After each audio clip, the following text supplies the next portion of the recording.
Alors, on a pas mal de sujets dont on va débattre aujourd'hui. Vous savez que la supply chain est au cœur, évidemment, de la crise sanitaire. On a tous été surpris par tout un tas. Enfin, je ne vais pas revenir tous les épisodes, mais on s'est rendu compte, là, tout d'un coup, qu'il y avait quelque chose qui existait, c'est la logistique. Enfin, ceux qui n'étaient pas dans ce secteur se sont rendus compte que c'était important pour les médicaments, les masques, et puis pour tout ce qui arrive aujourd'hui. On voit que c'est un secteur en plein bouleversement. Au niveau de la logistique, ça veut dire quoi? Ça veut dire qu'il y a beaucoup plus de concurrence, notamment sur le dernier kilomètre.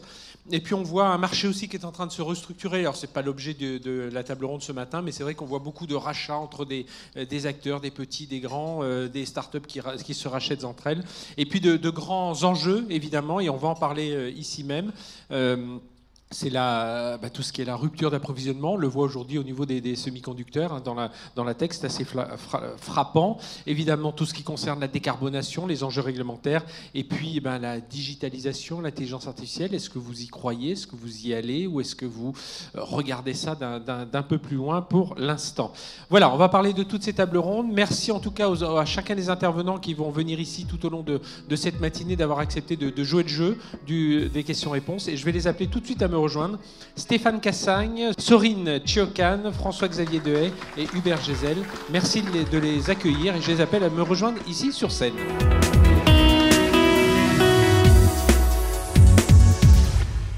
Dans l'ordre d'apparition, Sorine Chiocan, bonjour. Vous êtes directeur des opérations Kering.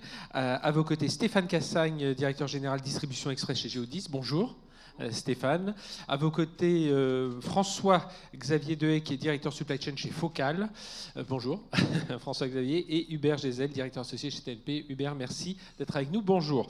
Je vais démarrer avec vous, François-Xavier. Je vous laisse prendre le micro. Alors, nous dire un mot sur Focal, évidemment, une croissance forte à l'export.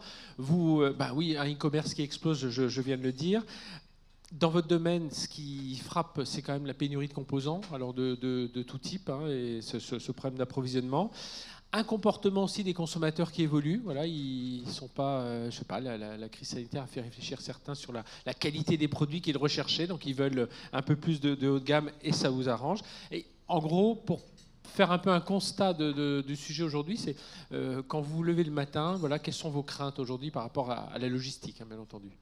Alors, quand je me lève le matin, déjà, je suis très serein. Pourquoi? Parce que vous en avez parlé, la super croissance, elle est là. Donc, d'abord, c'est prendre cette très bonne nouvelle. Donc, on a de la chance. Le client aime le produit. Donc, d'abord, c'est sérénité. On a de la chance. On aurait pu être dans une situation où, au contraire, on aurait eu des problèmes, justement, de croissance. Ensuite, ce qui m'inquiète quand je me lève le matin, pour toutefois répondre à la question, c'est est-ce que mon client final va pouvoir acheter mon produit? Et quand je tire la pelote de cette question, c'est est-ce que je vais pouvoir produire son produit au bon moment? Est-ce qu'il va l'avoir au bon moment, au bon endroit? Est-ce que je vais recevoir tous mes composants en temps et en heure comme prévu? Est-ce que mon conteneur qui était prévu ce matin va arriver avec les bons produits, les bonnes quantités que j'ai commandées dedans? Donc voilà les questions pour répondre brièvement à ce qui m'inquiète le matin. Ça, c'est pour le court terme. Ensuite, c'est réussir à construire un plan pour délivrer la croissance à long terme. Il y a le court terme, il y a le quotidien, il y a les indicateurs. Mais ensuite, c'est donner une orientation et dire, OK, quel est le chemin pour y arriver? Structurellement, qu'est-ce que je dois changer? Et sur cet aspect-là, au-delà de la gestion du quotidien, c'est rester entrepreneur. Personne ne sait quelle sera, alors, quand on dit hypercroissance, on ne sait pas si ce sera 20, 30, 100%, etc. Donc il faut se donner un cap. Et là, il faut continuer à parier. Donc la supercroissance, c'est bien, mais ça peut aussi générer de l'immobilisme. Et en supply chain, monde du détail, de la rigueur, de la précision, peut empêcher parfois d'être imaginatif et entrepreneur. Et donc voilà, il faut inventer, il faut décider le cap qu'on se donne et ensuite il faut dérouler. Et pour ça, en supply chain, on est plutôt fort. Merci François-Xavier. Sorine, chez Kering, on va dire qu'il y a un contexte de transport, au niveau international, un contexte de transport perturbé, une forte variabilité de la capacité de transport. On a des contraintes aussi d'organisation liées à la crise sanitaire. Hein, selon les pays, voilà, on peut ou pas aller sur site, on peut ou pas rencontrer ses clients.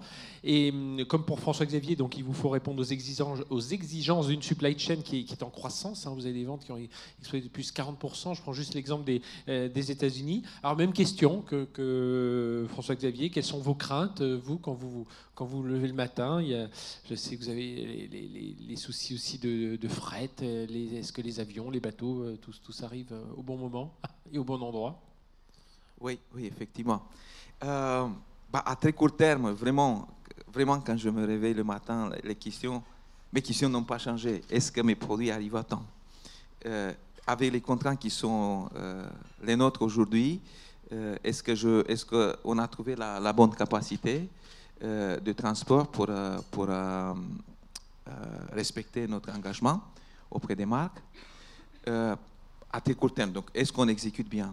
Ensuite, il y a toujours je dirais, ce qui m'inquiète entre guillemets le plus, c'est le moyen terme, puisque la croissance est là, et c'est comment on se développe.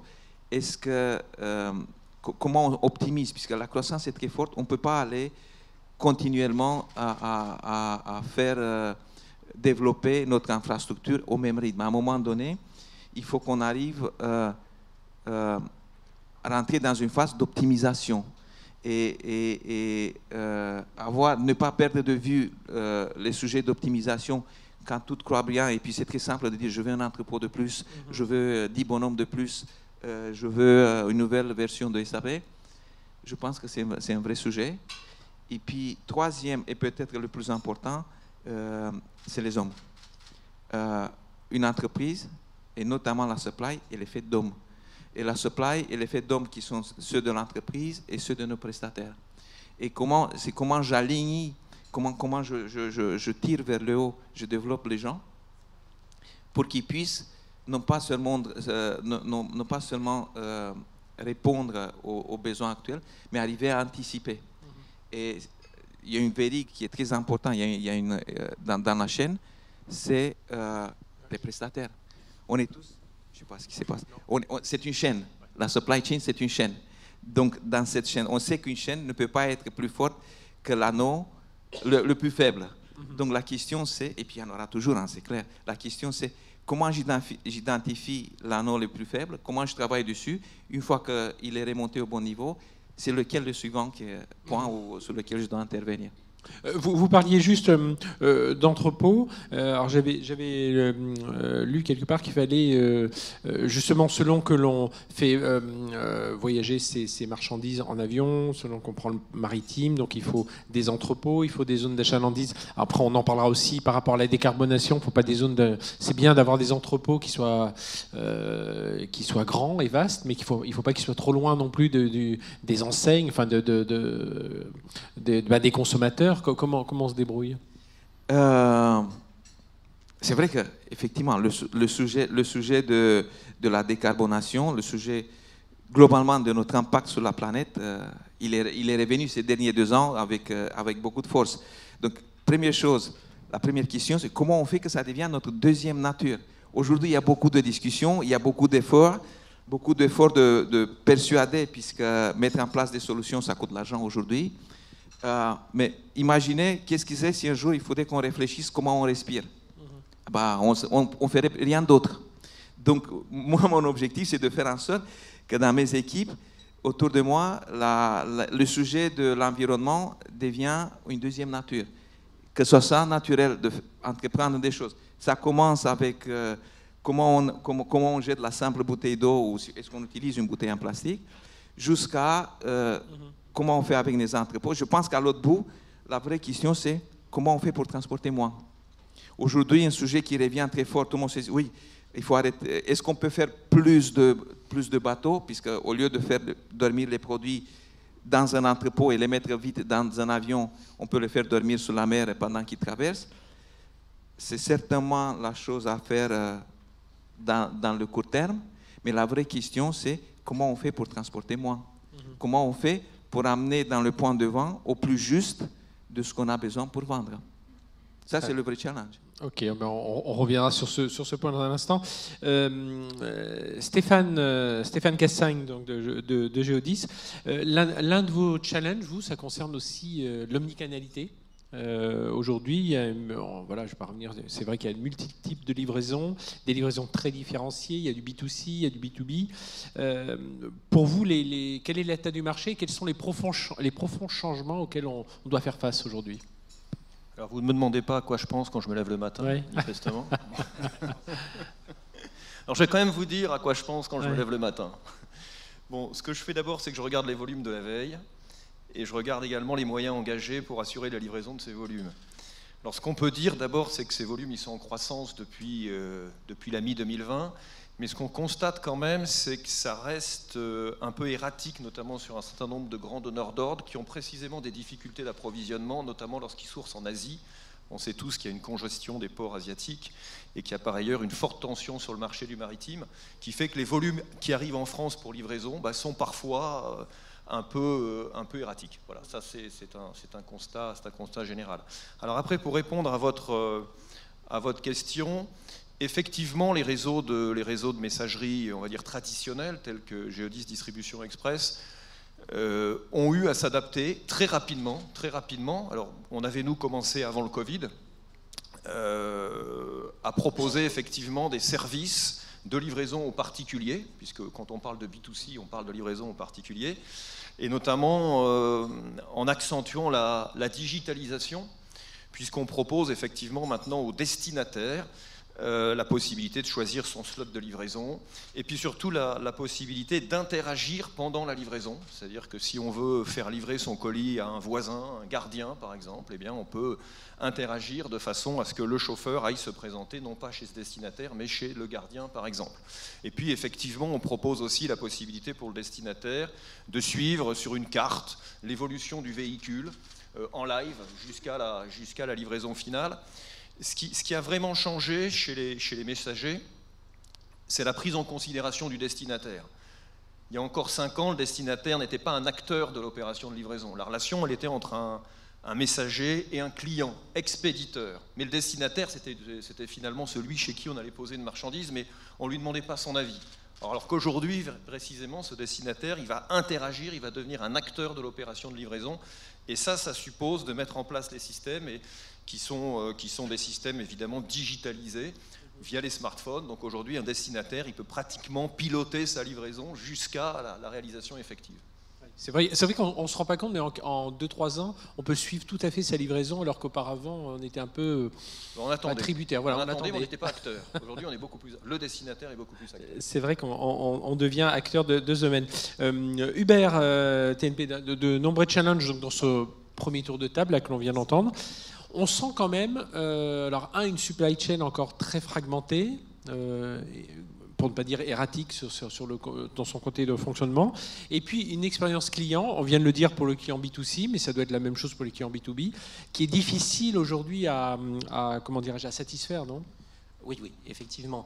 Alors on a des écosystèmes de distribution qui évoluent de manière assez vite, assez rapide, et qui sont de plus en plus complexes. On parle d'omnichannel, c'est-à-dire qu'à la fois aujourd'hui on a énormément d'informations concernant les parcours clients, les clients eux-mêmes, mais on n'est pas encore capable d'utiliser j'allais dire de manière optimale et de manière précise et chirurgicale toute cette information. Alors on commence à le faire, mais c'est quelque chose qui se met en route. Sorine avait évoqué le sujet de la data. Je pense que la data, c'est effectivement quelque chose qui peut rassembler les différentes composantes d'une supply chain fragmentée, et il faut effectivement quelque chose qui rassemble, et c'est quand même une estimation des ventes, une estimation du potentiel, et pour dimensionner ces supply chains, dans le cadre des fortes croissances, il faut effectivement mettre le curseur entre ce qu'on est capable de vendre d'un côté, mais aussi ce qu'on est capable de produire pour que cette estimation des ventes dans le cadre des fortes croissances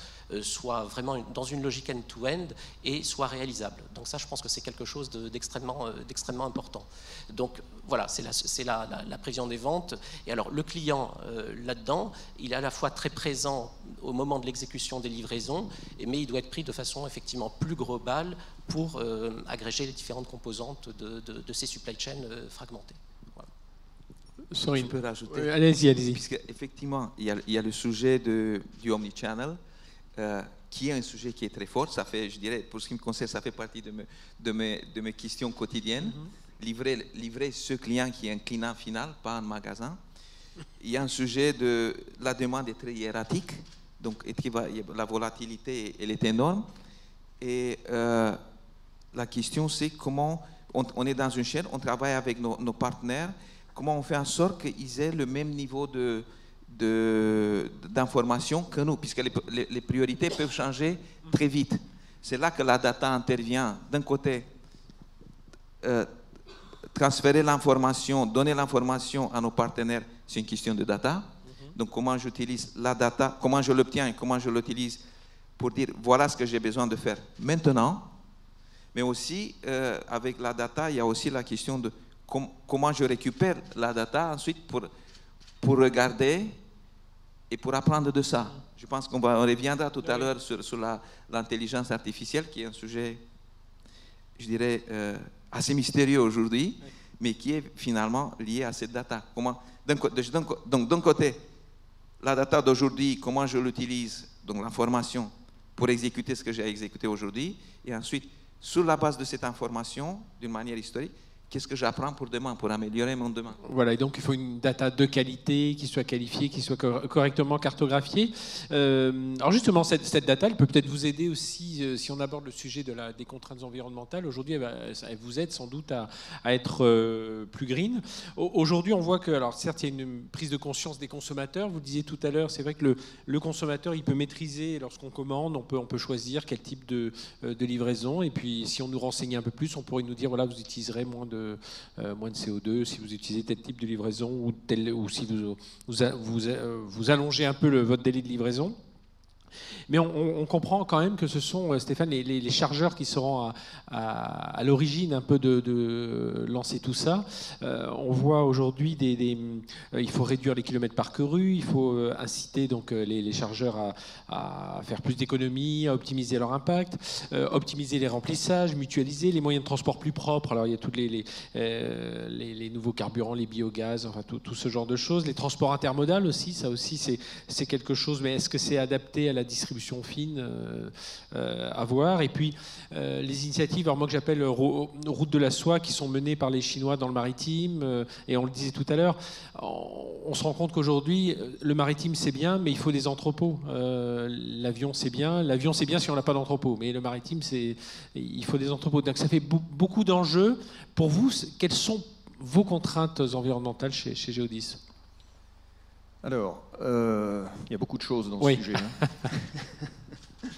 Non, il y a 3 drivers pour moi. Le premier driver, c'est effectivement de satisfaire nos clients. Et beaucoup de nos clients nous demandent aujourd'hui de justifier d'un last mile propre. Ça, c'est clair. Le deuxième driver, il est la responsabilité sociétale de l'entreprise. Et chez Geodis, on est extrêmement sensible à ce sujet avec des ambitions élevées. Et puis le troisième driver, il est réglementaire, puisque tout simplement, aujourd'hui, il y a ce qu'on appelle des zones à faible émission, qui vont être déployées dans un certain nombre de villes de France à partir de 2024, principalement. Alors ce calendrier, il est assez hétérogène, selon les villes, bon. Mais en tous les cas, de toute façon, on peut pas. C'est un incontournable. Alors à partir de là, il y a évidemment tout un catalogue de solutions. Le premier, le plus évident, effectivement, c'est la transition énergétique des véhicules. C'est-à-dire qu'on quitte le diesel, y compris le diesel Euro 6, pour aller vers des véhicules gaz, des véhicules électriques. Et donc c'est de l'investissement. C'est de l'investissement avec, entre parenthèses, un marché des constructeurs qui n'est pas tout à fait prêt à capter cette demande. Et par ailleurs également, quand on parle de véhicules gaz, on se rend compte encore qu'en France, il y a un certain nombre de villes où il n'y a pas de station publique de distribution de gaz. Donc il y a aussi cette problématique-là, l'accompagnement et du point de vue des infrastructures. Après, c'est aussi rationaliser les livraisons. C'est-à-dire qu'on a tant de points à livrer et faire le moins de kilomètres par rapport à ces points-là. Donc il y a tout un tas de systèmes digitalisés, encore une fois, qui permettent d'optimiser les livraisons. De façon, c'est aussi de la formation des conducteurs sur l'éco-conduite. C'est toutes ces actions-là qui doivent nous permettre de faire baisser les bilans CO2. Mais très clairement, les entreprises de messagerie et de transport plus généralement, mais de messagerie parce qu'elles rentrent dans les centres-villes, doivent très clairement rentrer dans cette démarche de transition énergétique aujourd'hui. Mais encore une fois, le marché des constructeurs n'est pas tout à fait prêt à absorber la demande. Et les consommateurs, vous sentez que c'est à vous aussi quelque part de les éduquer un peu, alors que ce soit les consommateurs B2C, nous tous, mais les entreprises avec qui vous travaillez, alors elles ont une exigence sans doute déjà. Elles ont une exigence, oui. Alors après, on peut les éclairer. On peut effectivement les éclairer sur des schémas logistiques, sur des circuits logistiques, leur expliquer que telle option effectivement aura un bilan CO2 meilleur que telle ou telle autre option. Donc tout ça, c'est notre métier, effectivement, d'éclairer nos clients sur les solutions les moins consommatrices de CO2. Oui. Sorine, vous avez dit un mot tout à l'heure justement sur ce que ça doit être dans l'ADN de vos collaborateurs, mais justement, quels sont les autres points sur lesquels vous insistez par rapport justement à ces contraintes environnementales? Je pense, puisqu'on vient de le mentionner, c'est très important d'éduquer le consommateur. Et je pense que c'est notre devoir. Vous voyez, d'un côté, on est dans une course, dans une escalade au lead time très court, et puis, je veux dire... Amazon nous donne l'exemple tous les jours, nous tire en avant vers ça. Et c'est vraiment un confort de dire que je commence samedi après-midi pour être livré dimanche matin. Mais finalement, quand on réfléchit, peut-être que dans 3/4 de cas, on n'a pas besoin de cette urgence. Il n'y a pas ce degré d'urgence, puisqu'on ne comprend pas tous les jours des choses pour traiter le cancer. Donc c'est très important, et ça doit commencer de nous, les vendeurs de produits. On doit s'accompagner de nos partenaires, exact. Et ça peut être aussi simple, dans une première étape, d'informer le consommateur.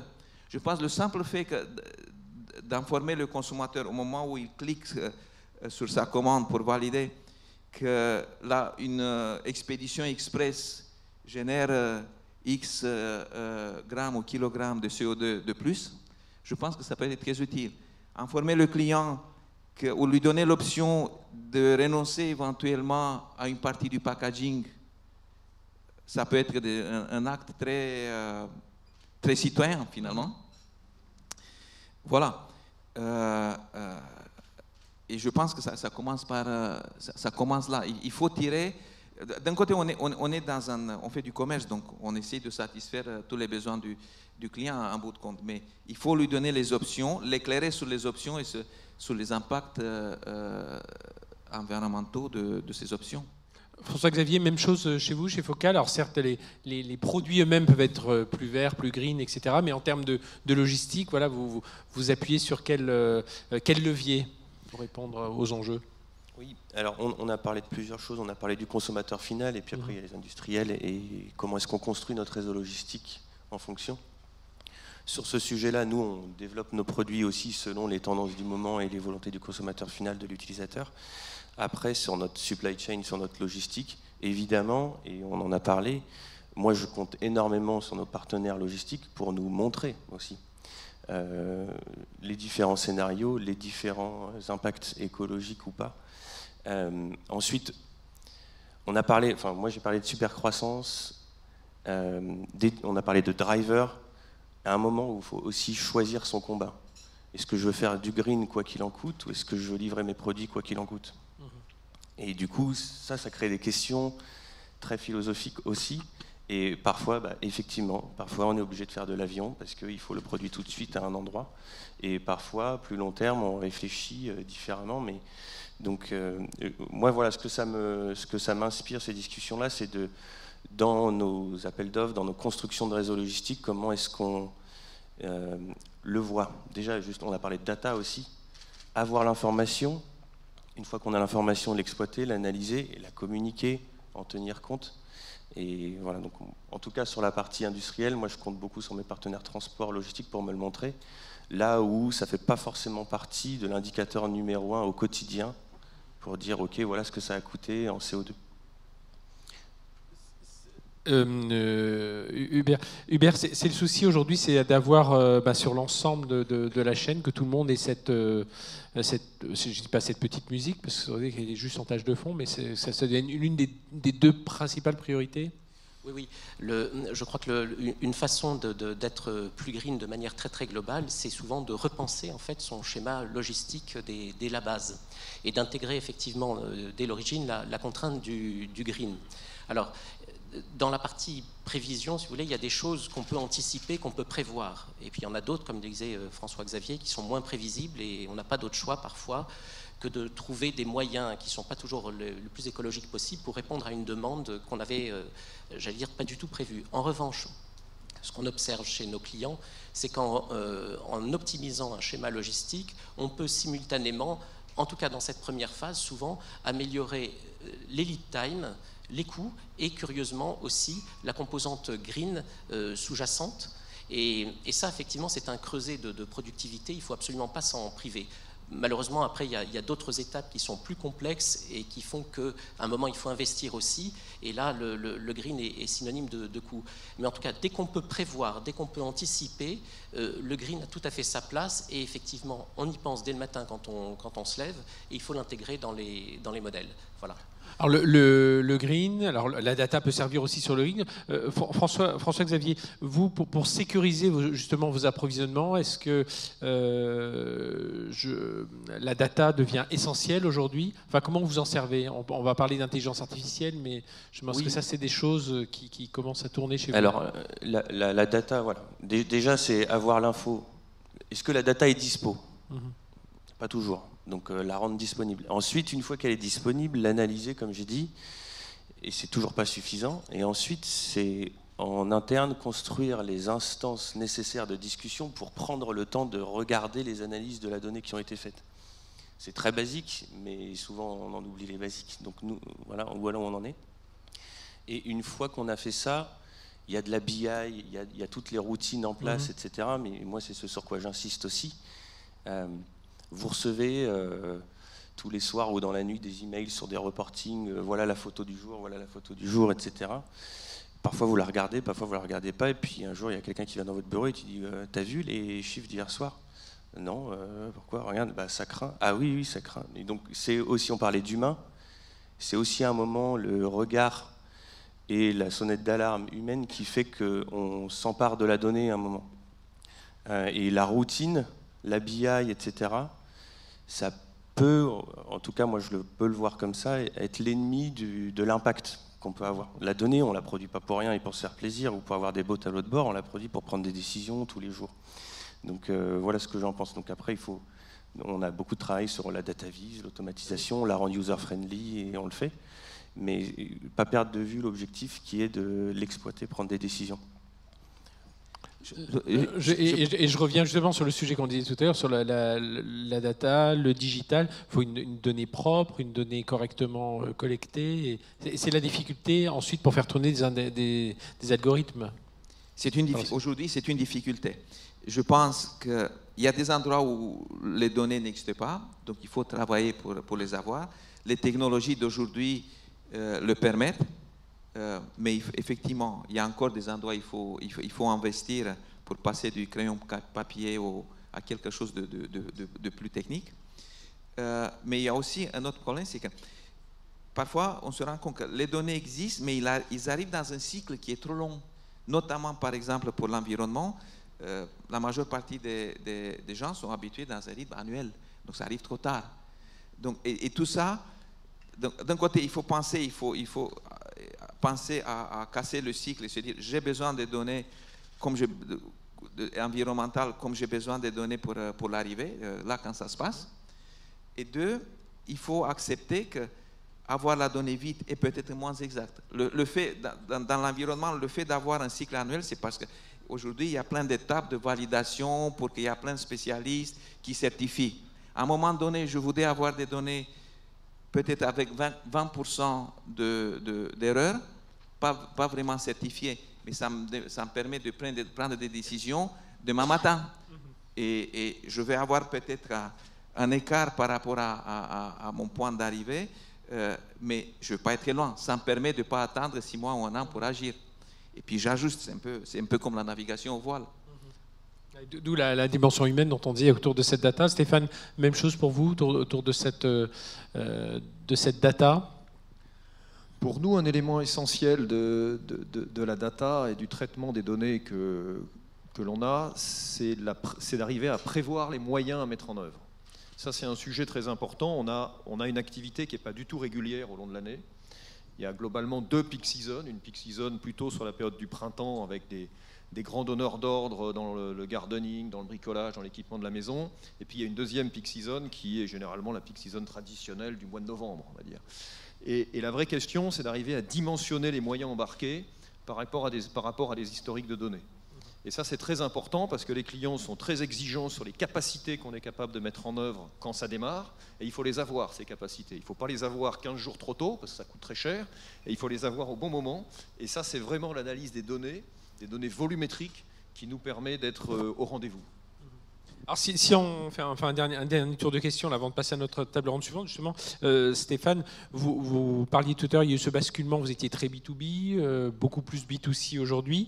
Vous devez créer un nouvel écosystème quelque part autour de vous.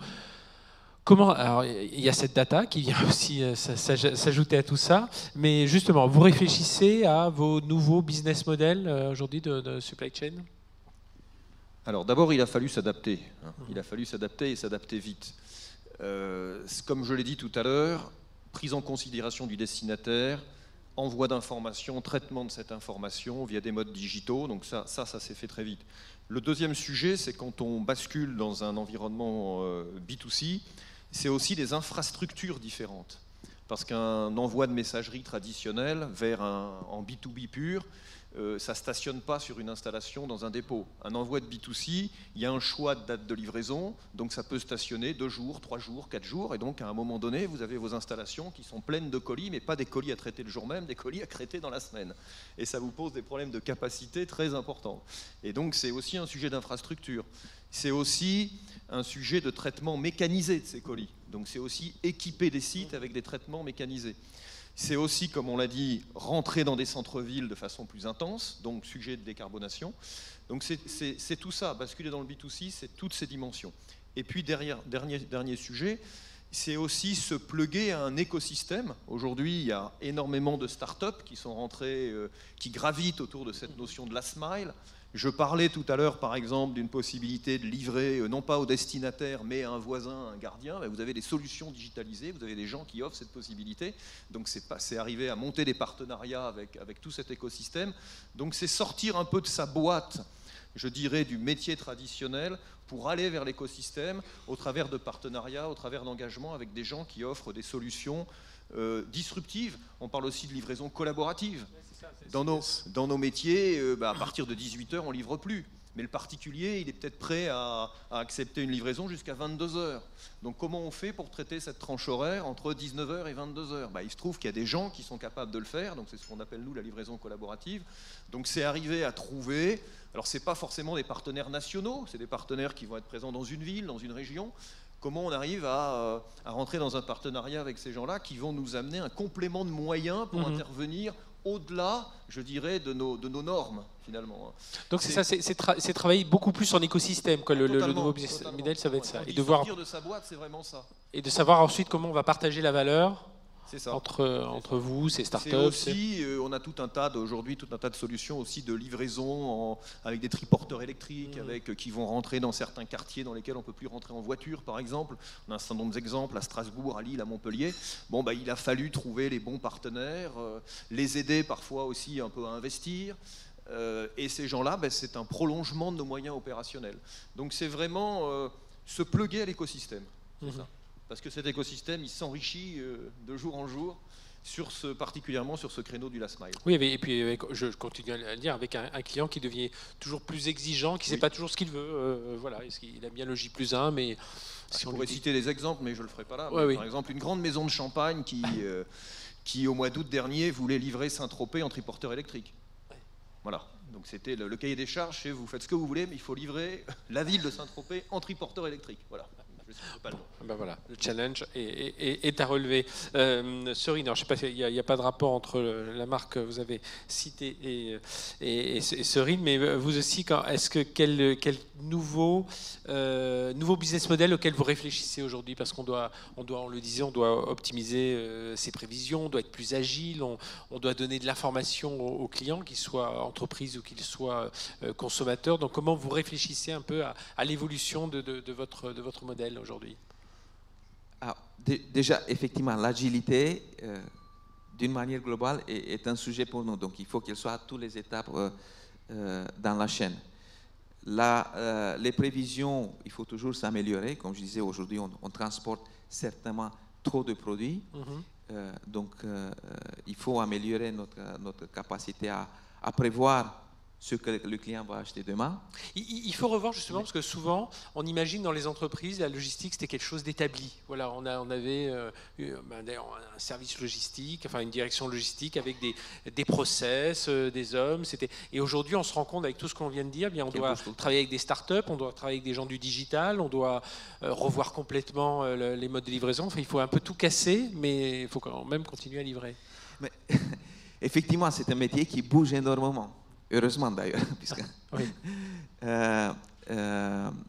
Mais il y a cet aspect omnichannel, client final qui intervient et qui tire pas mal en avant en termes de lead time, précision, communication, comme on vient de l'entendre. C'est très important. Donc, déjà, culturellement, c'est un changement très, très profond, puisque la logistique n'était pas habituée à livrer des clients. Enfin, des clients individuels, des individus. On livrait un magasin ou un entrepôt. Donc là, il y a un changement. Satisfaire un client, ça prend vraiment un vrai sens. Et il faut qu'on s'y mette. Effectivement, tout ce qui est lié à omnichannel, à la livraison de notre client final, ça nous amène à travailler différemment, puisque les enjeux sont différents en termes de rapidité. On sait qu'ici, on impacte pas mal l'environnement, puisque avec chaque commande, on crée des emballages, des kilos et des kilos d'emballages. Donc, on se doit de réfléchir. Aujourd'hui, on ne sait pas comment. On suit la vague. On livre, on était content que ça se développe. Mais on commence aussi à réfléchir comme on disait tout à l'heure, comment éduquer le client et comment driver les choses dans le sens de l'environnement, tout en essayant de satisfaire le client. Et c'est un environnement qui est fragmenté, qui est même pas national, qui est très local. Moi, je le vois en Italie, il y a énormément de villes où on ne peut plus rentrer avec un véhicule au centre-ville. Mais le client est au centre-ville, donc il faut trouver la manière de le livrer. Ça, c'est clair. Et puis, ça revient à notre sujet principal, comment on passe l'information, la data. Et je pense que les modèles qu'on va construire seront adaptés à nos besoins, mais ils sont basés là. Ça ne peut pas éluder les données. Moi, de mon côté, je bataille pour avoir les données, puisqu'on est dans une chaîne, on a des partenaires qui sont externes. Je bataille pour ramener la donnée chez moi, puisqu'en ayant la donnée chez moi, je peux l'analyser comme je veux, quand je veux. Je peux revenir pour mon historique et petit à petit utiliser l'intelligence artificielle. Voilà. Mais dans nos secteurs, le modèle, il est quand même basé sur la rapidité. Et la rapidité est due au fait que, d'un côté, on ne sait pas ce que le client va acheter demain, mais on se doit de fabriquer au plus juste. Ouais. Donc ça veut dire qu'il faut qu'on fabrique et qu'on transporte au plus tard possible.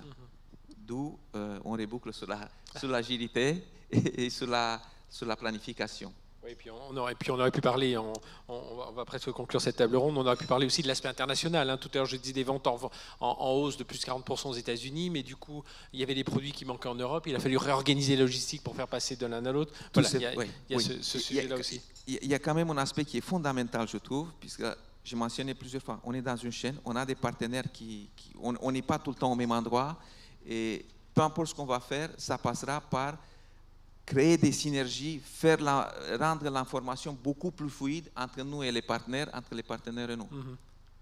Aujourd'hui, François-Xavier, c'est ce qui se passe en logistique pour atteindre le client. C'est en train d'influencer. Enfin, c'est ce qui influence le plus. Enfin, ça a une grosse influence sur la stratégie globale de l'entreprise.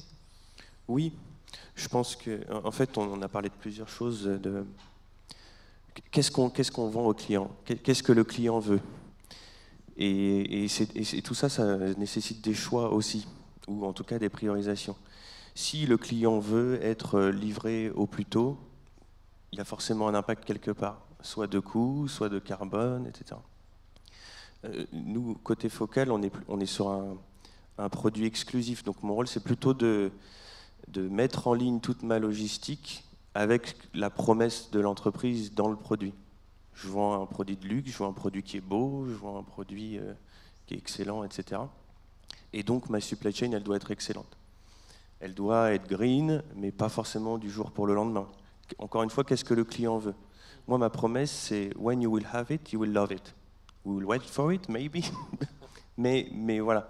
Donc, on est plutôt sur cette premiumisation-là. Et je pense qu'il faut faire attention à ne pas faire croire au client final qu'on peut tout avoir. C'est pas vrai de dire, même si tout le monde y travaille, qu'on peut avoir un truc pas cher, commander le matin, livrer l'après-midi, sans impact sur la planète. Ça n'est pas vrai. Donc, par contre, il faut le montrer. Et on en parlait de scénario, de dire si tu cliques là, c'est du green, tu es content, mais tu l'as une semaine plus tard, etc., etc. Mais voilà, je pense qu'il faut. C'est bien d'avoir la data justement et de séparer les choses. Donc c'est assez inspirant pour ça, sur ce côté-là.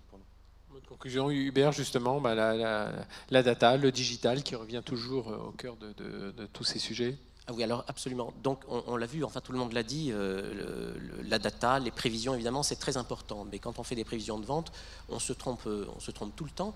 Et puis les prévisions de vente ne reflètent pas toujours, ne traduisent pas toujours des trends. C'est aussi volontariste. La croissance est là, il faut l'analyser. Pourquoi est-ce que j'ai de la croissance? Est-ce que c'est un phénomène de restockage de certains partenaires ou est-ce que c'est un trend durable? Et puis quels sont les moyens qu'on met en face? Et le temps amont, le temps de la production est un temps plus long.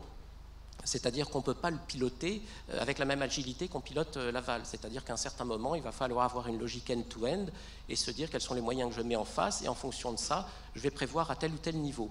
Bon, donc on a une prévision, mais après, la demande réelle, elle est quantitativement et qualitativement différente de cette prévision.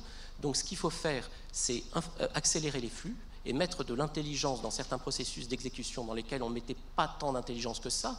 Je pense aux allocations automatiques, aux algorithmes qu'on a pour, par exemple, allouer des produits et les donner aux boutiques les moins bien couvertes ou aux marchés prioritaires ou aux canaux prioritaires. Donc, avant, on dissociait énormément la planification et l'exécution. Il y avait deux mondes, il y avait la planif, il y avait la logistique. Aujourd'hui, ce monde-là, il est terminé. Il y a une logistique qui devient de plus en plus intelligente et connectée avec des processus, un échelon tactique finalement qui se crée aujourd'hui, qui n'existait pas avant. On avait la stratégie, on avait l'exécution, et aujourd'hui on a cette tactique dans laquelle on met de l'intelligence et dans laquelle il faut aussi accélérer énormément les flux.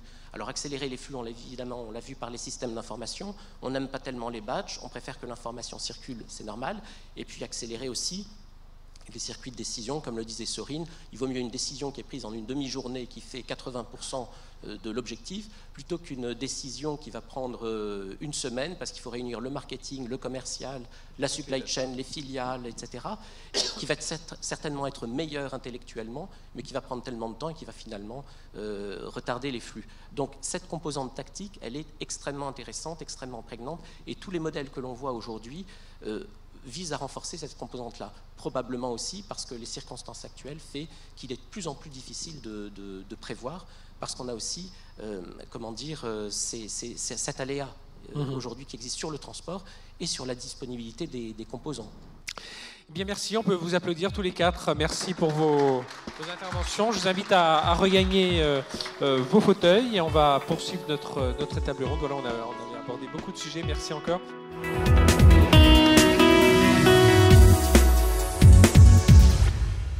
Philippe, chez Geodis, alors on a eu pas mal d'informations déjà chez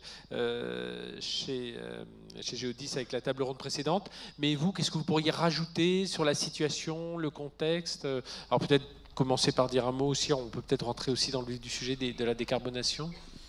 Oui, moi j'ai la chance de ne pas être pris dans les contraintes du quotidien parce que je n'ai pas de responsabilité opérationnelle, mais plutôt de construire l'avenir. Construire l'avenir avec le développement commercial du groupe, c'est construire avec nos clients justement leur roadmap pour l'avenir et en s'appuyant sur deux piliers dont j'ai la responsabilité, l'innovation que vous avez mentionnée et la RSE. Et donc, il y a d'ailleurs une connexion très étroite entre les éléments d'innovation et les éléments du développement durable, notamment sur l'empreinte environnementale.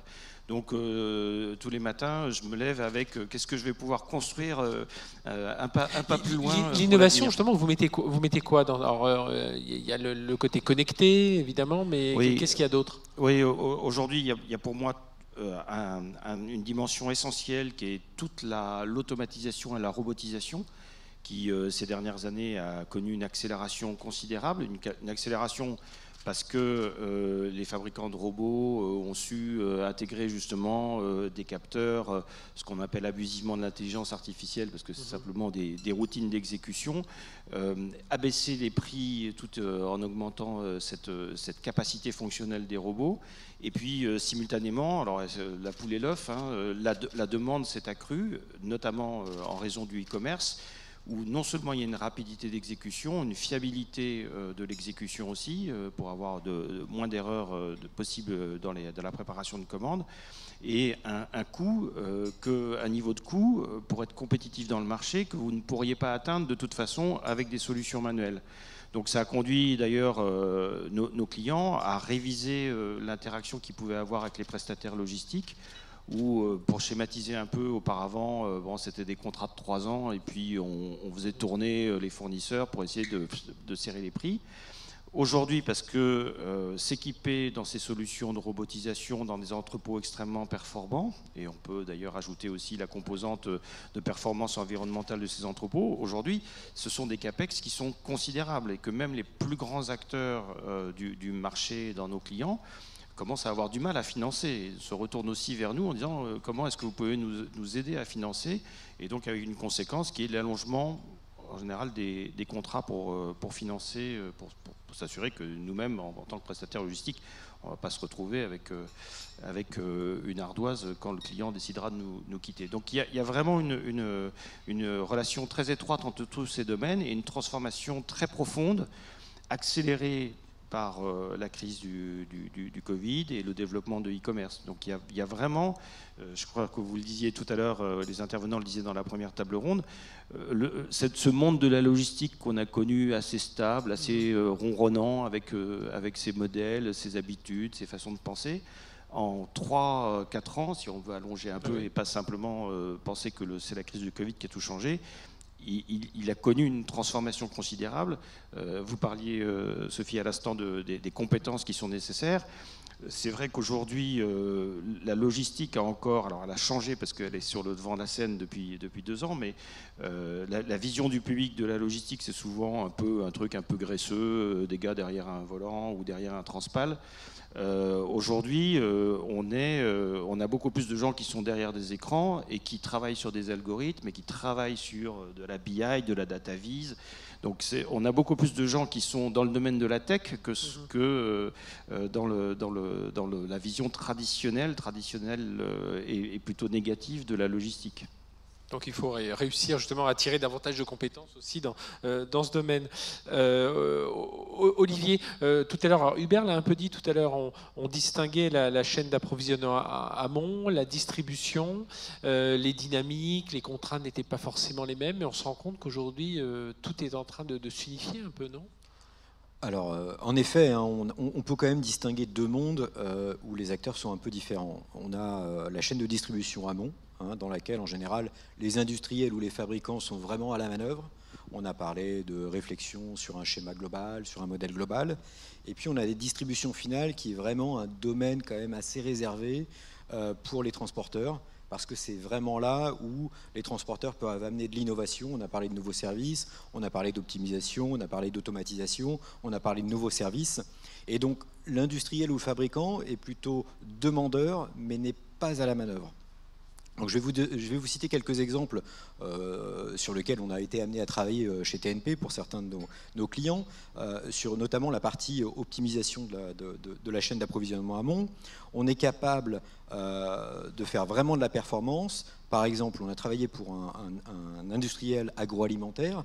On a optimisé les flux de collecte de ces matières premières et de leur approvisionnement vers les sites. On parlait d'optimisation de tournée tout à l'heure. En travaillant sur les habitudes, en remettant en cause les habitudes, en travaillant sur, avec la data, une data propre et relativement détaillée, en levant un certain nombre de contraintes industrielles, on a réussi à réduire de 20 millions de tonnes kilomètres le parcours logistique de ces matières. Donc c'est colossal, ça permet d'économiser forcément du coût, de l'empreinte carbone et de réduire les délais. Donc il y a des possibilités pour améliorer ces trois paramètres de manière concomitante. Un autre exemple, on l'a évoqué tout à l'heure aussi, on parlait de modèles opérationnels étendus. C'est fondamental aujourd'hui. Un industriel ou un fabricant, si jamais il veut optimiser son modèle global, il doit intégrer ses fournisseurs de premier niveau, de deuxième niveau, ses partenaires transport, les capacités de logistique que peuvent avoir ses sous-traitants, soit les transporteurs, soit même sur ces sites industriels. Il n'est pas rare d'observer que lorsqu'on analyse des flux, on découvre que certains composants, sous-ensembles, font parfois plusieurs fois le tour de la planète avant d'être finis en République tchèque, dans une usine en Moselle ou en Espagne. Donc, s'interroger de manière collective sur qu'est-ce qu'on peut faire ensemble pour optimiser notre empreinte, délai, coût et forcément green derrière, ça fait sens. Le troisième élément que je voudrais souligner et qui me paraît important pour notamment les industriels et les fabricants, c'est la partie emballage. On l'a évoqué un petit peu tout à l'heure, mais dans un certain nombre de secteurs d'activité, il est possible d'optimiser la façon dont on emballe les produits. Et on se rend compte que souvent, 30%, entre 20 et 40% de l'espace utilisé dans les colis, en fait, c'est du vide.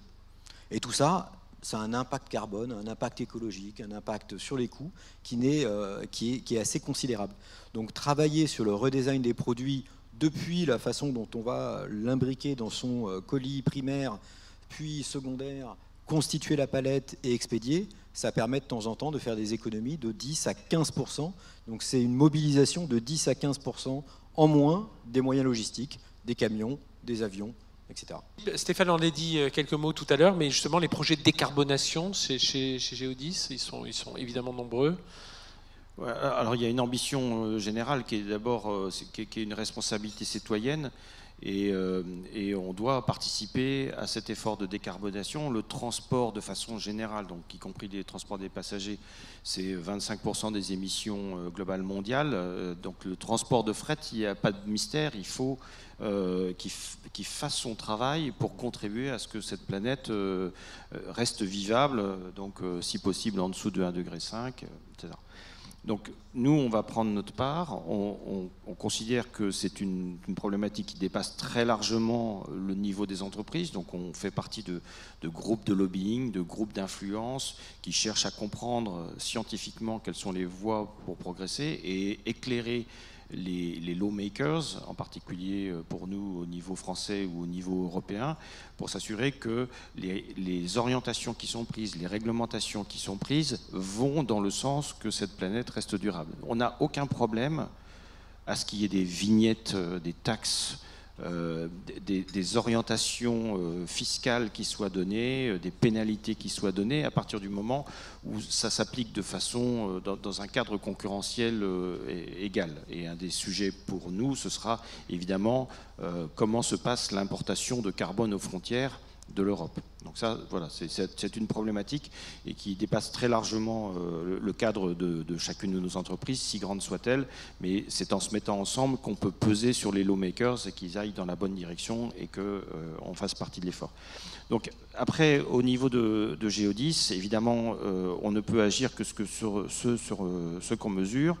Et donc, depuis plus de 10 ans, on est capable de donner un calcul de l'empreinte carbone à nos clients à chaque livraison.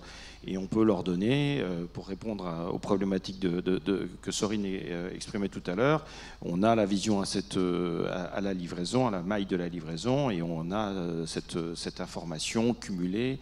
On n'attend pas la fin de l'année pour que cette information soit disponible et que les clients puissent récupérer l'info et la travailler comme ils veulent.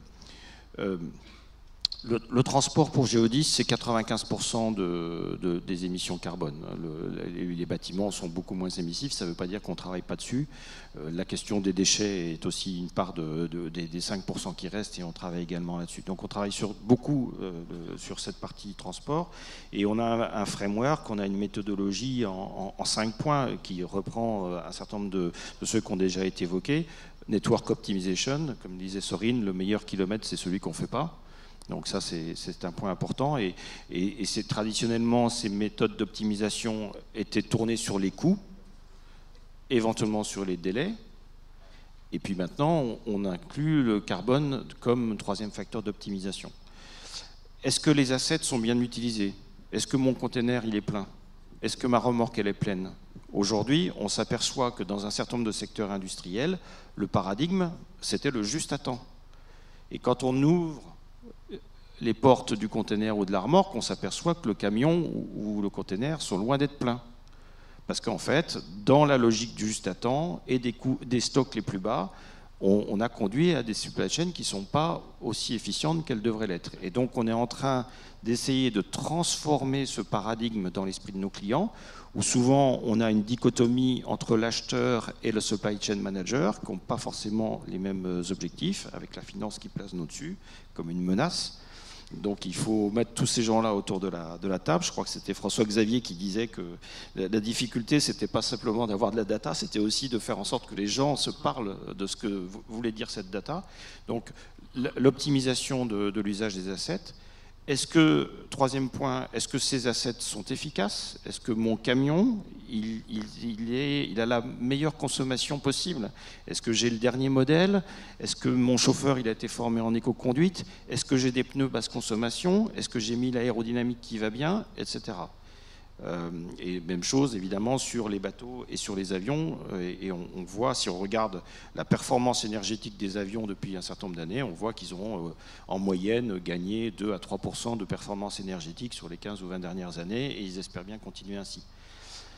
Quatrième levier, qui est un levier qui est vraiment dans le cœur de l'actualité aujourd'hui et qui connaît une accélération fantastique en ce moment, c'est quelles énergies alternatives je peux utiliser. Donc Stéphane tout à l'heure a parlé de gaz et de biogaz. On a aussi des biodiesels baissant en France. On a une possibilité qui est unique en Europe. HVO, nous on a été très longtemps à dire on ne veut pas de HVO parce qu'il y avait du palme. Attention, changement d'usage des terres, pression sur la déforestation, donc pas question. Aujourd'hui il y a des HVO sans palme et donc on vient dessus avec prudence, mais on vient dessus. Et l'électrification, changement fantastique, accélération incroyable ces 2 dernières années, je dirais presque même ces 6 derniers mois. C'est-à-dire qu'aujourd'hui, sur les formats les plus légers de véhicules, on a des TCO, des Total Cost of Ownership, des coûts d'usage, tout compris au kilomètre, sur des petits véhicules qui sont similaires à ceux du diesel. Si on rajoute après les contraintes ZFE, etc., donc l'électrique devient un vrai avantage par rapport au diesel. Et ça est en train de remonter sur les formats de véhicules. On n'est pas encore sur les semi-remorques 44 tonnes, mais en revanche, sur le porteur 16-19 tonnes, celui qui permet justement de faire de la livraison courte, moyenne distance de centre-ville pour livrer le supermarché que vous avez en bas de chez vous, là, 2022, c'est un tournant parce qu'on arrive à un point où ces véhicules ont un TCO qui devient du même ordre de grandeur, si ce n'est équivalent à celui du diesel. Et puis, il y a un 5e levier, c'est quand on a fait tout ça, mais vraiment que quand on a fait tout ça, à ce moment-là, on peut commencer à faire éventuellement de la compensation carbone. Mais moi, je suis tout à fait d'accord avec les ONG qui disent attendez, faites pas du greenwashing en disant. Et quand un acteur du marché commence à parler de neutralité carbone, il faut soulever le capot parce que ça veut dire bien souvent qu'il n'a pas fait son travail de réduction et qu'il est en train d'acheter de la reforestation dont on ne sait pas très bien ce que ces arbres seront dans 60 ou 80 ans. Et donc ça, il faut apporter en tant que citoyen Et en tant qu'acheteur, il faut avoir la plus grande méfiance par rapport à ces affirmations. Mais merci Philippe. Le green, un coup, une opportunité, voilà, comment passer de l'un vers l'autre? Moi, je reviendrai un petit peu sur les éléments que vous avez évoqués. Je trouve que aujourd'hui, quand on parle de trajectoire green ou trajectoire de remise en cause un petit peu des modèles logistiques, on peut distinguer 3 étapes, hein. On a une première étape durant laquelle il est possible, avec des leviers opérationnels qu'on a évoqués d'ailleurs tous ici ou même lors de la première table ronde, on est capable d'améliorer de manière concomitante les coûts, les délais, mais aussi l'empreinte écologique. Donc ça, c'est quelque chose qu'on sait faire, c'est quelque chose que vous faites, les industriels, les fabricants, les transporteurs font de manière régulière. Il y a une deuxième étape derrière, c'est, on va dire, 25% du chemin complémentaire. On l'a évoqué tout à l'heure avec Focal, et il faut faire des choix. Là, il y a un moment où les 3 paramètres, on n'arrive pas à les optimiser de manière concomitante. Il faut faire un choix, c'est la rapidité de la livraison, c'est le basculement d'un mode aérien vers du maritime, avec un impact sur les délais, c'est un choix. On n'arrive plus à optimiser les trois paramètres. Et puis, il y a la dernière phase, je dirais, d'optimisation, qui là nécessite des investissements qui sont assez significatifs, modification des transports, l'hydrogène vert sur les avions, les bateaux, qui là, c'est quelque chose qui va intervenir dans les 5, 10 ou 15 prochaines années, parce que ça nécessite des révolutions technologiques importantes. On n'aura pas des poids lourds partout en Europe écologiques dans 3 ans. Et donc il y aura des investissements lourds qui seront forcément consentis par les transporteurs, transférés aussi aux industriels, hein, forcément, qui devront participer à cette évolution, mais qui sera pour le bien de tous et pour rendre une logistique plus verte, plus compatible avec les attentes de chacun. Bien, merci.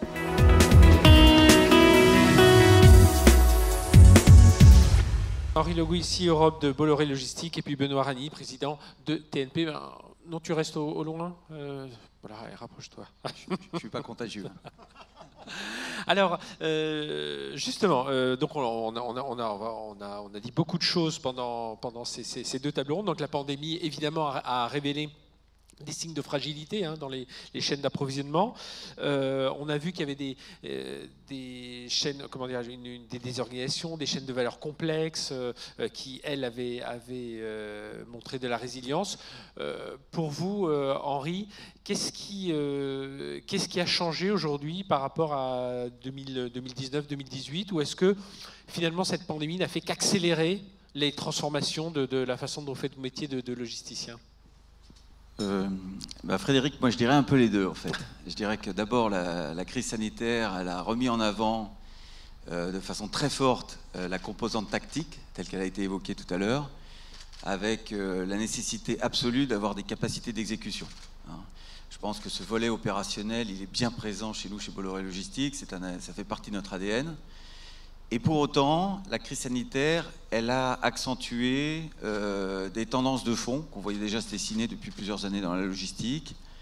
Je pense notamment à l'émergence de la data, mais une data critique, pas une data qu'on empile avec des reportings interminables, où chaque couche de l'entreprise met son volet.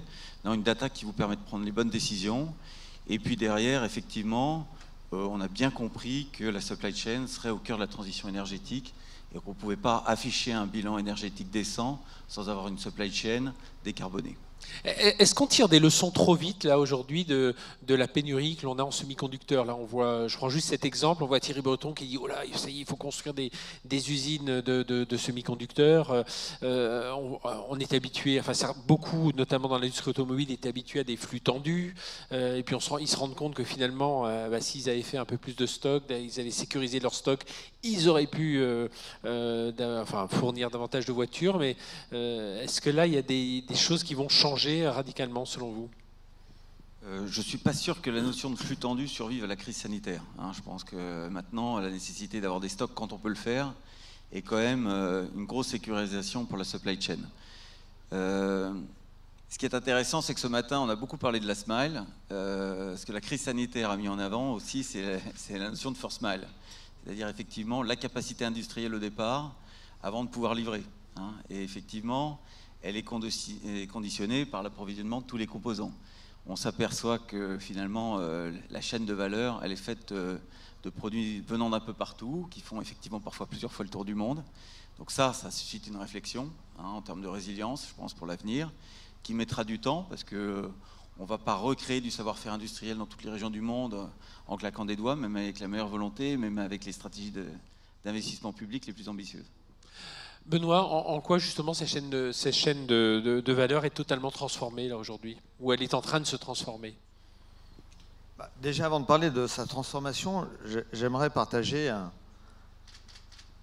retour en arrière, parce que depuis le XVIe siècle, les rois, les empereurs, les gouvernements, les grands groupes ont toujours considéré que la logistique était stratégique.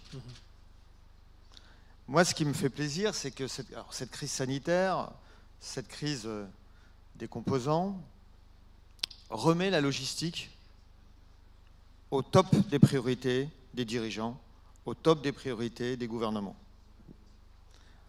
Et pendant très longtemps, on a réduit la logistique à un sujet de technicien.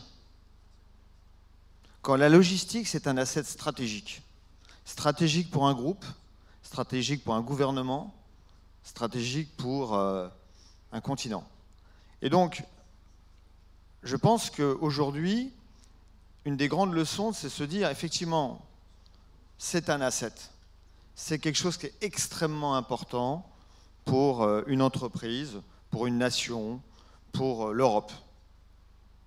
Et une fois qu'on a dit que c'était extrêmement important, et je vais vous donner une petite, quand même un petit phénomène de tendance. Quand vous regardez aujourd'hui le nombre de ventes et d'acquisitions qu'il y a sur le marché de la logistique aujourd'hui, et que vous voyez apparaître un nouvel acteur, les hedge funds, qui sont sur tous les deals. Un hedge fund, quand il se déplace, c'est pas pour rien. C'est parce qu'il y a beaucoup de valeur, parce que c'est stratégique, et ça va être structurel. Donc ça veut dire qu'il faut prendre 2 minutes de hauteur pour se dire, mais il est en train de se passer des choses là, mais des choses très très structurantes. Et donc il faut regarder la logistique. Alors oui, on a beaucoup parlé de choses très importantes, mais c'est aussi se dire là, le marché se reconsolide, le marché bouge, la chaîne de valeur bouge, donc j'ai intérêt à regarder ça super sérieusement. Nous aujourd'hui, on accompagne pas mal de sociétés sur leur M&A là-dessus parce que c'est clé.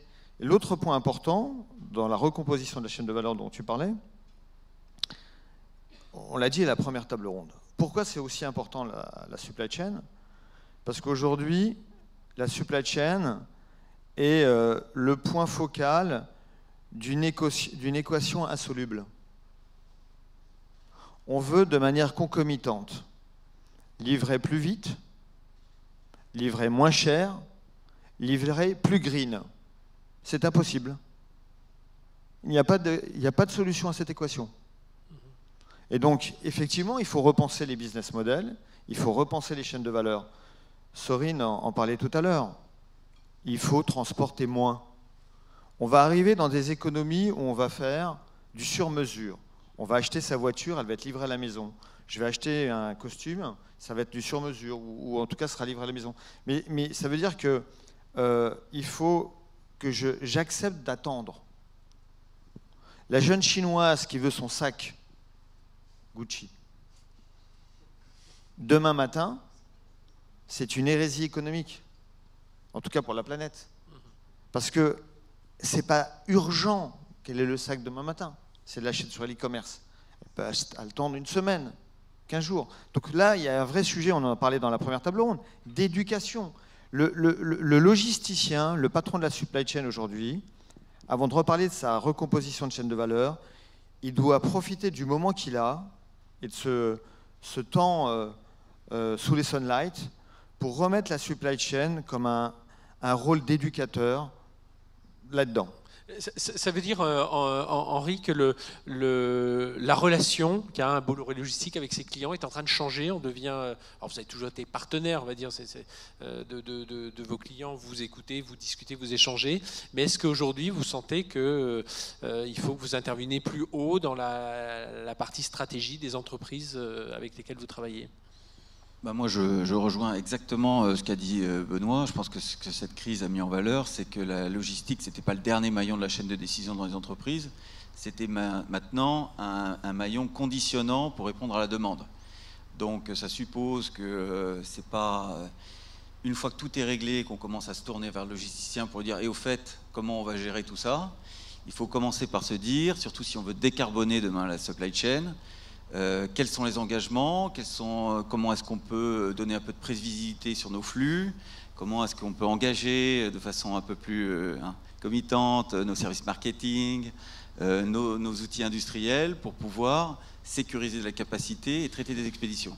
Et en même temps, plus on va se tourner vers le vert, c'est vrai que ça fait très bien de le dire, mais maintenant quand on le regarde de façon concrète, ce qui est notre métier de logisticien, ça veut dire des engagements forts, ça veut dire des engagements qui peuvent être coûteux, et ça aussi, ça doit être appréhendé par tous les boards et les directions générales de nos clients. Ça veut dire que parfois, quand on parle de parcours client, parce que tout le monde nous parle de l'expérience client, le parcours client, etc., la logistique, elle peut être un peu trop vite oubliée. Là, je pense qu'elle est tout sauf oubliée en ce moment. Je crois que oui. Parce qu'aujourd'hui, c'est un facteur coût-clé. Ça peut être aussi la cause d'arrêt de chaîne, la cause de produits manquants. Donc, à un moment où la demande est particulièrement forte, je pense que la logistique est au cœur du jeu. Maintenant, on doit repenser le parcours client. On doit effectivement avoir des stratégies claires aussi et des plans de transport qui soient clairs et dans lesquels que nos clients puissent remonter aussi aux décideurs chez eux. Donc, effectivement, la logistique devient centrale. Benoît, autour de... Aujourd'hui, je pense que c'est une profession et un domaine qui va être extrêmement intéressant de par les révolutions qui sont déjà amorcées et qui vont s'accélérer. À travers, il y a effectivement des enjeux de nouvelles omnicanalité qui stress-test les modèles traditionnels. Et où, en plus de ça, la contrainte réglementaire sur la transition énergétique va encore plus stress-tester les modèles. Et donc, on va rentrer dans un monde où il va falloir des talents pour, comme on l'a dit, on l'a partagé dans les premières tables rondes, faire d'abord des nouveaux services et des nouveaux business models, parce que la logistique, ça ne va pas être que transporter des produits. Aux États-Unis, il y a une société de logistique qui, par exemple, a aidé un fabricant de verre, de lunettes, à monter les lunettes, mettre les lunettes sur un présentoir et les mettre directement dans un retailer, chez un gros retailer. Et ben ça, c'est un nouveau type de service. C'est-à-dire qu'en fin de compte, la logistique, c'est maintenant une ouverture de services qui vont être de plus en plus larges. Et donc, il y a une vraie stratégie de développer des nouveaux produits et des services au-delà du transport et du stockage. Et ça, c'est un premier élément qui va devoir faire en sorte que le logisticien ou le supply chain manager, on parlait ce matin de la première table ronde de créateur ou créatif, c'est un nouveau profil. Parce qu'avant, on était plutôt Robert le transporteur et Paul le palettiste. Ben là, c'est nouveau. C'est un vrai créatif.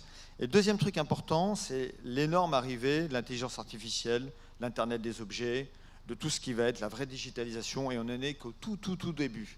Et ça va transformer des modèles. On va aussi transformer des moyens. Les camions, demain, rouleront tout seuls. Les drones voleront tout seuls. Donc ça va aussi, il faut avoir en tête que Amazon a créé l'année dernière une compagnie aérienne. Voilà, ils forment des pilotes de drones. Quand on y pense, c'est une perspective de transformation et de carrière hyper exaltante. Moi, je pense qu'il faut expliquer à nos jeunes ingénieurs français et européens, faites de la logistique, ils vont s'éclater. Il y a pas mal d'innovations, en effet. Henri, justement, par rapport, on parlait du digital, de la data, de l'IA. Je trouvais que la réflexion de Sorine était très intéressante en disant parfois on attend, alors on en parlait pour les data pour le green, mais parfois on attend trop que tout le monde soit réuni, d'avoir une data propre et tout ça. Parfois, il faut accepter d'avoir une data un peu dégradée, mais il faut s'en servir beaucoup plus. Est-ce que chez vous, voilà, cette data, ce digital, ça devient un élément essentiel? Est-ce que ça s'est accéléré là aussi avec cette pandémie? Non, mais il y a un mouvement de fond sur la data. Je pense que la data, c'était d'abord du reporting, pour avoir une vision complète des flux, dans une logique de massification, où la massification générait des économies d'échelle. Aujourd'hui, la massification, c'est le contraire, elle génère des problèmes. Plus vous avez de volume à transporter, plus vous avez de difficultés. Donc on bascule vers le real-time monitoring, c'est-à-dire pour savoir en permanence où sont vos flux, et pas forcément, ce que disait François-Xavier tout à l'heure, avoir des piles d'informations tous les matins dans un univers où vous êtes déjà submergé par vos mails, les tableaux de reporting qui s'accumulent, mais plutôt avoir l'information critique qui va vous permettre de prendre la bonne décision. Ça, je crois que c'est vraiment important. Et dans un contexte de crise, c'est l'alert management qui prime. Et demain, et on travaille dessus avec les équipes de TNP, avec les équipes de Damien, c'est le prédictif qui sera le référentiel dans ce métier, c'est-à-dire fort de toutes les datas qu'on a accumulées. Et je pense que la logistique dans l'entreprise a la chance de récupérer énormément de data. On peut, si cette data est cohérente, analysable, exploitable, construire des modèles prédictifs pour essayer d'éviter les erreurs d'hier et les problèmes d'hier. Je crois qu'aujourd'hui, le quotidien du supply chain manager, il est très tendu, et que si on doit apporter quelque chose, c'est essayer d'apporter un peu de fluidité dans le fonctionnement de l'entreprise. Juste par rapport à la data, parce que on en a parlé tout à l'heure, et ce qu'on vient de dire est essentiel. C'est aussi le moyen, cette data-là, d'éduquer. Demain, quand je vais regarder sur mon smartphone que le produit que j'achète chez Gucci, son coût logistique, c'est 2 € la pièce vendue, mais c'est aussi 2 kg carbone la pièce vendue si je le fais en express, comme le disait Sorine, mais c'est 0,2 kg carbone si je prends le temps et donc j'ai ça dans 15 jours. Ça va être un outil d'aide à la décision. Dans mon choix, je vais avoir le coût de ma logistique à la pièce, je vais avoir l'empreinte carbone à la pièce, et dans le menu déroulant de mon smartphone, je vais pouvoir, grâce à la data, avoir un achat responsable ou pas. Et ça, pour moi, c'est déjà le premier niveau d'éducation que les patrons de la supply chain, les patrons de la logistique doivent proposer pour faire en sorte que, de manière responsable, cette industrie-là réduit significativement l'empreinte carbone. C'est tous ces nouveaux services qu'il faut inventer aujourd'hui, enfin qu'il faut mettre en place aujourd'hui, Henri, alors que ce soit ce service-là, mais s'imaginer aussi, on parlait tout à l'heure du présentoir là, de lunettes, mais vous devez réfléchir plus loin, en dehors de votre périmètre habituel d'activité. Je pense qu'aujourd'hui, le challenge du dirigeant dans la logistique, c'est à la fois assurer les capacités d'exécution, parce qu'on ne peut pas en prendre de distance, surtout en ce moment, avec ce volet tactique qui, pour moi, est prédominant, et en même temps construire la logistique de demain. La logistique de demain, c'est effectivement être force de proposition pour la décarbonation, mais aussi, par exemple, pour la réduction des emballages. On l'évoquait, on a lancé par exemple le produit Recycle, mais qui est contraignant. Ça veut dire qu'il faut gérer de la reverse aussi. Ça veut dire qu'il faut effectivement discipliner l'ensemble de l'entreprise par rapport aux challenges environnementaux qu'elle s'est posé comme objectif. Donc je crois que notre métier, il reste plus que jamais d'actualité.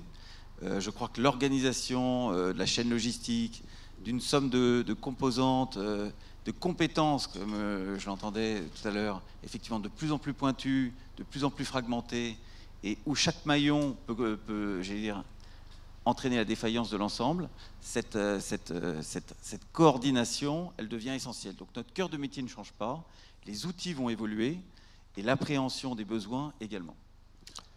Moi, je suis persuadé que c'est effectivement ce sujet de...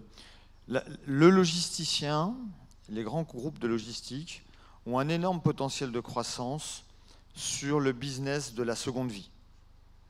Nous, il y a quelques années, ça date, on avait accompagné un groupe assez connu dans le monde de la logistique qui s'appelle Jeffco sur tout ce qui était seconde vie du véhicule. En fin de compte, quand vous achetez une Peugeot et que souvent vous en achetez une autre, vous vendez votre Peugeot en occasion, eh ben, cette voiture-là, elle est repréparée, elle est un peu rechippée. On en fait quelque chose qui est tamponné, garantie du Lyon, et puis on vérifie plein de choses. Dans 80% des cas, il y a un énorme travail qui est fait pas du tout par le constructeur, mais c'était un logisticien qui le faisait. Il y a des centres de préparation, de stockage, qui font ce business-là.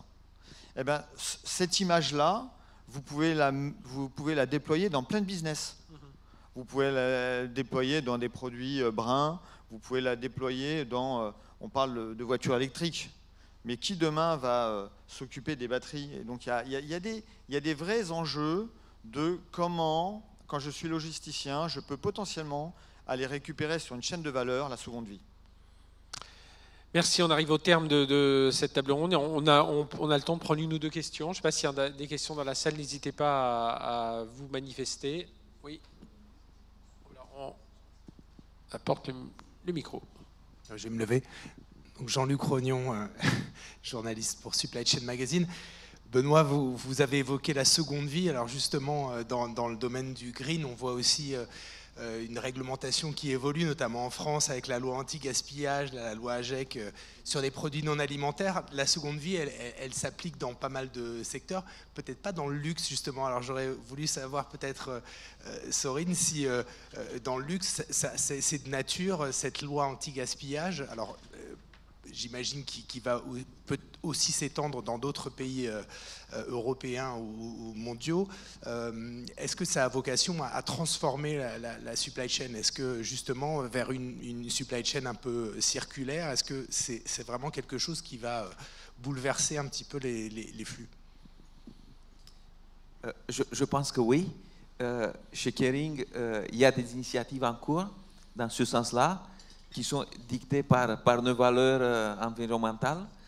Et M. Pinault insiste beaucoup là-dessus.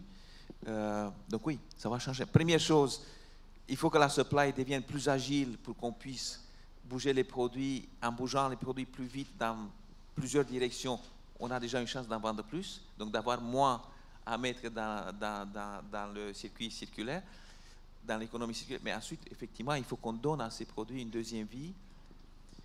Ça, aussi pour le client, mais aussi pour la planète. Donc oui, il y a des initiatives qui sont en cours. Mais le chemin est entamé. Je pense que ce n'est pas le plus simple. Mais il faut qu'on y aille. Merci.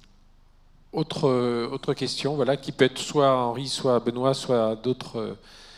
Moi j'en ai une dernière question, Henri ou Benoît. On a parlé d'Amazon à l'instant. Est-ce qu'il y a des acteurs dont il faut s'inspirer aujourd'hui? Moi je pense à des acteurs comme, on retombe toujours sur les mêmes, mais sur SpaceX, qui montre quand même un effort, enfin une logistique assez incroyable. Est-ce qu'aujourd'hui il y a des choses, des idées de services, d'organisation de process qu'il faut aller chercher dans d'autres industries? Henri? Non, mais je pense que notre métier doit encore beaucoup apprendre sur le parcours client. Effectivement, on a un certain nombre d'acteurs, de plateformes, et que, surtout dans notre environnement B2B, on a encore une belle marge de progression sur cet aspect. Mais je crois aussi qu'il est indispensable, et c'est ce que la crise met en évidence aujourd'hui, d'être très vigilant sur la mobilisation de capacités d'exécution, et aussi le fait de garder les ressources compétentes pour le service et d'essayer d'externaliser la data en intégrant des nouveaux profils et des nouvelles solutions. Benoît, ce sera la conclusion. Je pense que les GAFAM, d'abord, s'ils sont là où ils sont, c'est pour de bonnes raisons. Donc il y a probablement des trucs à regarder chez eux. Et l'innovation en particulier, le traitement de la data en particulier. Après, on voit bien qu'il y a des choses qui sont moins sympathiques. Moi, je suis désolé, mais le Amazon Prime, qui devient une référence sur la logistique B2C, je trouve que c'est une bêtise. Parce qu'aujourd'hui, c'est surconsommé de manière non nécessaire. Et ça coûte à la planète. Le point qui me semble essentiel, c'est aujourd'hui sur la supply chain, sur la logistique, vous avez beaucoup d'acteurs européens, vous avez beaucoup d'acteurs français Nous, on pense qu'il est stratégique que ces acteurs français restent des leaders mondiaux, parce qu'on a la chance d'avoir des leaders mondiaux, et que c'est une expertise, un savoir-faire qui va être stratégique dans les prochaines années. C'est une vraie filière de talent qui va mixer à la fois de la créativité, de la technologie et des pratiques historiques. Et c'est ce terreau-là qu'il faut maîtriser, qu'il faut maintenir et qu'il faut développer. Donc il faut à la fois s'inspirer, mais aussi être fier de nos savoir-faire, il faut être fier de nos entreprises et continuer à les développer. C'est ce qu'on a essayé de vous démontrer en tout cas ce matin avec tous les témoins. Merci, merci à chacun des intervenants que l'on peut applaudir. Et puis merci à vous d'avoir su être attentif à ces débats. À très bientôt, bonne journée.